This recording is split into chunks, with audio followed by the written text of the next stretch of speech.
Hey guys, today I'm going to talk about the truth that I would want to, if I could relive my Christian life, tell everyone and get everyone to embrace.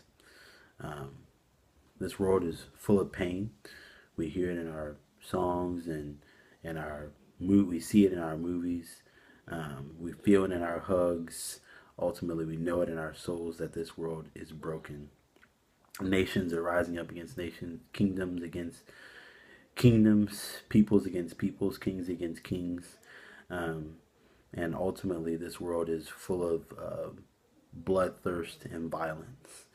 Um, Women are oppressed, minorities are despised, sinners are shown no grace.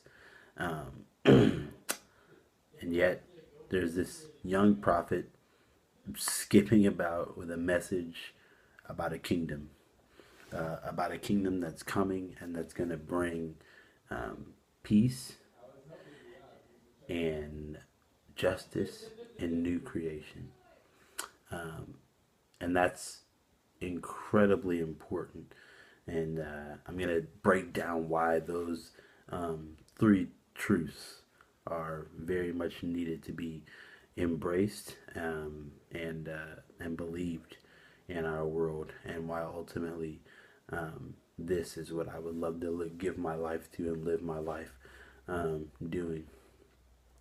The the great song that we always or poem that we always quote during Christmas is "Glory to God in the highest, and on earth peace, goodwill among all men." We sing that song every year without realizing the powerful truth that is in that poem. Um, Jesus lived in a very violent world where he was coming to bring a new sort of peace. While the Roman Empire promised peace, and they would say things like, "Oh, there's security here and there's peace here," but Paul says that then sudden destruction would come upon them. It was a false peace that Rome was offering. It's a false peace that our world offers. But Jesus says this: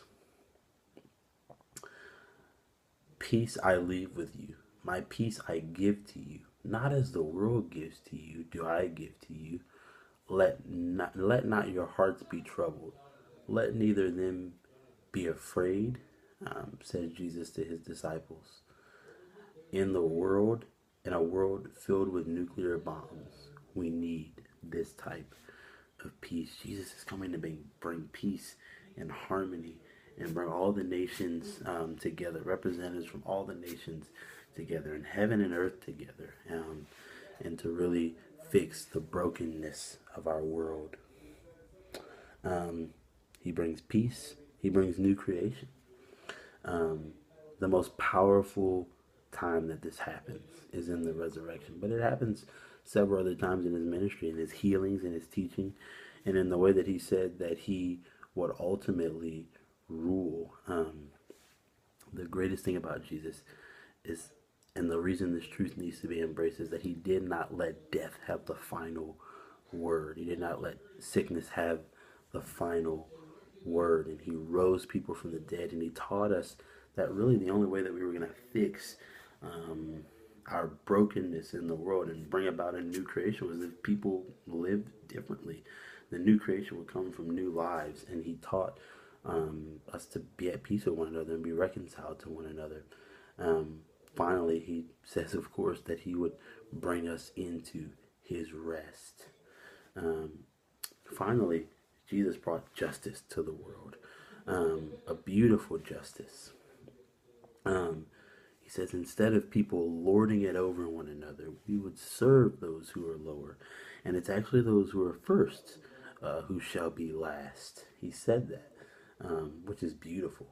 Women and slaves were given honor by this Jesus, and by the way that he was flipping the world on its head and bringing a new and powerful way to be human.